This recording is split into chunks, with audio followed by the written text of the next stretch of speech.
Hey everyone, welcome back to the channel. In today's video, I will show you how to cancel a pending transaction in your Telegram wallet. Yes, it's possible in some cases and I'll walk you through the exact steps. Let's get right in. First, a quick heads up. Telegram wallet transactions are powered by blockchain networks like Ton. And as with most decentralized systems, once a transaction is broadcasted, it usually can be cancelled unless it fails or gets stuck. But don't worry, there are a few things you can try. Here's the full process. Step 1. Check the transaction status.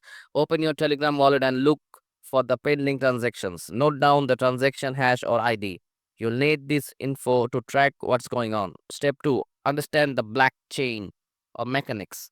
The blockchain system transactions go into something called the mempool before they are confirmed. Once inside, they can't be cancelled unless they fail, usually due to issues like no networking fees or low network fees.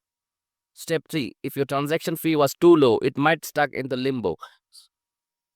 Some blockchains allows what called replace by fee or RBF to speed things up. Step 4. If the blockchain supports RBF, create a new transaction with the same input and destination, but set a higher fee. Broadcast this new transaction. It may override the old one and get confirmed faster. Step 5.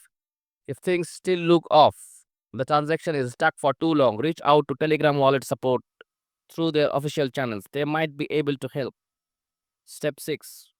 If the transaction doesn't confirm and just sits there due to low fees, it may eventually expire and to be dropped off from the meme pool after some time.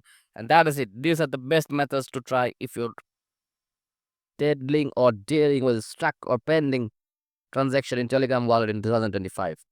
If this video helped you out, don't forget to like the video and subscribe for more quick tech fixes. Thanks for watching.